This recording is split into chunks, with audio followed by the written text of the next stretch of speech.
नमस्कार दोस्तों, आपका नए वीडियो में स्वागत है।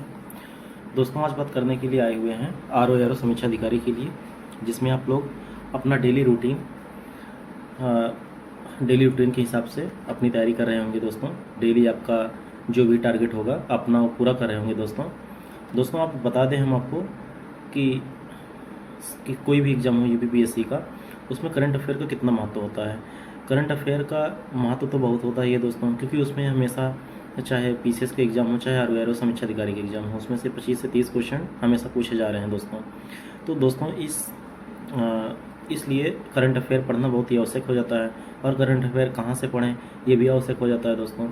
तो करंट अफेयर कहाँ से पढ़ें, इसके लिए दोस्तों एक मार्केट में चलता ही है हमेशा। देखिए, घटनासार आयदेष्टि लगभग यही होता है जो मार्केट में हमेशा चलता रहता है दोस्तों। तो इसके लिए दोस्तों हमेशा साल भर में एक बार वार्षिकी आता है, एक बार अर्धवार्षिकी आता है घटनासार का। तो दोस्तों अर्धवार्षिकी आ चुका है मार्केट में, आप उसको लेके पढ़ सकते हैं। जैसा कि हमारे अभी हाथ में है ये अर्धवार्षिकी, घटनासार का अर्धवार्षिकी है दोस्तों, आप देख सकते हैं। दोस्तों इसमें क्या है, आप देख सकते हैं कि नवंबर 2024 से 8 अप्रैल 2025 तक दिया है दोस्तों इसमें अभी आपको इसमें उल्टा दिखाई दे रहा है। नवंबर 2024 से 8 अप्रैल 2025 तक इसमें सारे घटनाक्रम दिए हुए हैं दोस्तों। अब दोस्तों इसकी बात करते हैं हम इसको कैसे पढ़ना है। दोस्तों इसको पढ़ना कैसे है इसकी बात करते हैं आपको। तो अभी हम बात करते हैं कि इसको कैसे पढ़ाई करना है, पढ़ना किसको है। हमारे पेज पृष्ठ नंबर 2 क्यों गया है दोस्तों, हम देख सकते हैं कि इसमें लिखा है कि 24 फरवरी से 25 फरवरी को कार्बन मार्केट पर पहला अंतर्राष्ट्रीय सम्मेलन प्रकृति 2025 कहाँ पर आयोजित किया गया है। तो दोस्तों हम बात करते हैं कि ये क्वेश्चन पूछा हुआ है, तो इसमें हम क्या करेंगे, नई दिल्ली हम इसका आंसर होगा दोस्तों। इस तरह से आपको पढ़ना है दोस्तों। आप उसको जहाँ लगे आपको इम्पोर्टेंट वहाँ पे मार्क कर देना है दोस्तों, और अब पढ़ते चले जाना है, जिससे कि दोबारा जब आप पढ़ें आपको रिकॉल हो सके और दोस्तों आप आसानी से उस चीज़ को याद कर सकें। फिर दोस्तों जैसे दूसरा क्वेश्चन है, 30 दिसंबर 2024 को कहाँ पर भारत में पहले ग्लास ब्रिज का उद्घाटन किया गया है। तो दोस्तों कन्याकुमारी उद्घाटन में किया गया, आप लोग साफ देख सकते हैं। उसके बाद देखिए दोस्तों क्या है कि आप जैसे कोई चीज़ पढ़िए, उसको हमें क्या करना है कि अपने जो ज़्यादा इम्पोर्टेंट लगे, आपको जो सोचे कि हमें नहीं याद होगा, वो आप क्या करिए दोस्तों कि आप अपने पेज के ऊपरी हिस्से पे कहीं भी आपको जहाँ जगह मिले वहाँ पे आप उसको नोट कर लीजिए। जैसे हमने देखिए अभी नोट किया है कि प्रकृति 2050 इसकी स्थापना, मतलब इसकी जो है कहाँ पर आयोजित होने वाला है, तो न्यू दिल्ली में आयोजित होने वाला है।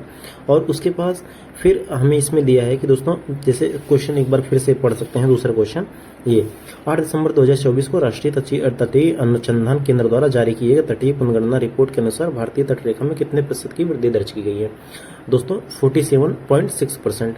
तो दोस्तों ये सब क्वेश्चन हमारे लिए इंपॉर्टेंट हो जाते हैं, क्योंकि ये सब क्वेश्चन आगे आने वाले परीक्षाओं में जरूर पूछे जाएंगे दोस्तों। फिर आगे का क्वेश्चन है, भारतीय चिकित्सा अनुसंधान परिषद ICMR ने मद्रास डायबिटीज फाउंडेशन के सहयोग से कहां पर देश का पहला डायबिटीज बायो बैंक स्थापित किया है। तो कहां स्थापित किया है, चेन्नई में।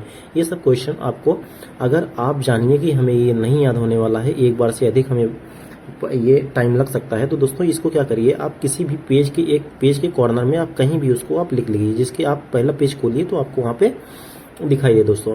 फिर से आप देखिए यहाँ पे हमने अपना नोट किया है। देखिए पहले ग्लास ब्रिज का उद्घाटन कहाँ किया गया है, तो कन्याकुमारी के तमिलनाडु में किया गया है। फिर एक क्वेश्चन है, फरवरी 2025 में RBI के किस पूर्व गवर्नर को प्रधानमंत्री का प्रधान सचिव 2 नियुक्त किया गया है। तो कहाँ किसको किया गया है, शक्तिकांत दास को। दोस्तों इस तरह से हमें क्वेश्चन को याद करना है और पढ़ना है दोस्तों। अगर आप चाहते हैं कि हम आपको ये करंट अफेयर आपको अपने वीडियो पे हम पढ़ाएं, तो आप जो है कमेंट करके बता दीजिए, हम आपको जो है ये प्रोवाइड करा देंगे दोस्तों।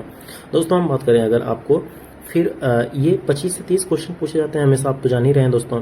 तो आपको किस तरह से पढ़ना है, क्योंकि अभी पीसीएस का एग्जाम हुआ है, उसमें कितना अच्छे से पूछा गया है दोस्तों। यहाँ तक कि आपको पूछा गया है कि आप जैसे संयुक्त अभ्यास कोई है, तो आपको वहाँ पे दिया गया है कि आप संयुक्त अभ्यास का जब कौन सा किस महीने में हुआ हो उसको क्रम से बैठाने के लिए दे दिया गया है दोस्तों। जैसे कोई अभ्यास हुआ, सूर्य किरण हुआ है, तो वो किस महीने में हुआ है, और कोई अगर और डस्टलिक अभ्यास युद्ध अभ्यास हुआ है तो उसके किस महीने में हुआ है। तो इस तरह से आपको क्या करना रहेगा कि बैठाना रहेगा दोस्तों। आप क्या करेंगे कि आप ये जरूर अपने हो सके तो आप नोट्स बना लीजिए, जो ज़्यादा इंपॉर्टेंट लगे उसको नोट्स बना लीजिए दोस्तों आप नोट्स बना लीजिए, क्योंकि दोस्तों हमेशा ये रहता है, लगा रहता है कि हम नोट्स बनाएंगे तो हमें डेट्स जो है याद करने में ज़्यादा आसानी होगी, क्योंकि हम दोबारा जब पढ़ेंगे हमारे पास इतना कम टाइम होगा, क्योंकि हम दोबारा जब पढ़ेंगे तो हमारे पास टाइम कम होंगे, क्योंकि हमें उसी टाइम जो है अगले एक महीने में, पिछले एक महीने में सबको रिवीजन करना रहेगा। सारे सिलेबस जीएस के जैसे हो गए उसको रिवीजन करना रहेगा, हमारे करंट जो है उसको रिवीजन करना रहेगा। आप जो चीज़ें पढ़े हुए हैं आप उनको दोबारा रिवीजन करने का अभ्यास करेंगे। इसलिए हम चाहते हैं कि दोस्तों आप लोग एक नोट्स बना लीजिए, शॉर्ट नोट बना लीजिए करंट अफेयर को, ज़्यादा आपके इंपॉर्टेंट लगे उसको आप नोट्स में लिख लीजिए और आपको दोबारा उसको पढ़ने में आसानी होगी। आप उसको याद करके अच्छे से आराम से देख के उस जगह चले सकते हैं, क्योंकि आप देखते हैं कि करंट अफेयर कितना इंपॉर्टेंट हो गया और कितने उसको घुमा फिरा के पूछा जाता है। क्योंकि हमने आपको बता ही दिया अभी जैसे संयुक्त अभ्यास के बारे में। और अभी तक दोस्तों क्या होता था, अभी आपको दिया जाता था कोई एक डेज दिया जाता था, उसकी जो है पूछा जाता था। पहले ये ट्रेंडिंग चलता था कि हमें डेज दिया रहेगा, फिर पूछा जाएगा कि इसमें कौन सी तिथि को कौन सा डेज मनाया गया। तो ये तो आसान होता था, लेकिन उसके बाद समय बदला, ट्रेंड बदला दोस्तों, पूछा जाने लगा, उसकी थीम पूछने लगी। लेकिन फिर उसके बाद दोस्तों क्या बदला, फिर समय बदला, उसके बाद अब क्या पूछा जाने लगा। कि पीसीएस में पूछा था दोस्तों कि कुछ डेज दे दिए गए थे, उसमें आपको क्या करना था, उसमें आपको दिया था, उसके बाद आपको कौन सी तिथि आपको पहले आएगी, वो कौन सी उसके बाद, कौन सी उसके बाद, इस तरह से उसको अरेंज करना था। तो दोस्तों ये इंपॉर्टेंट हो जाता है कि आपको सारी तिथियां तो याद करनी है, थीम तो याद करनी है, उसके साथ में आपको हर एक तिथि आपको याद करनी है कि कौन सी तिथि कौन सी माह में मनाई गई है, कौन से डेज कौन से माह में मनाए गए, ये आपको ध्यान रखना होगा दोस्तों। इस तरह से आपको करंट याद करना है कि कोई भी क्वेश्चन करंट का छूटे ना, क्योंकि आने वाले समय में आपको आरओ की परीक्षा है, आपकी पीसीएस की परीक्षा है। आप करंट एक बार पढ़ लेंगे तो आपका करंट कहीं जाएगा नहीं, क्योंकि आपका आरओ में पूछा जाएगा, फिर पीसीएस में पूछा जाएगा, फिर आने वाले समय में लोअर पीसीएस का वैकेंसी जाने वाली है उसमें भी पूछा जाएगा दोस्तों। इस तरह से आप करंट अफेयर को इग्नोर ना करें, क्योंकि करंट अफेयर एक बड़ा पोर्शन है, आपको हमेशा क्वेश्चन में पूछा जाता है।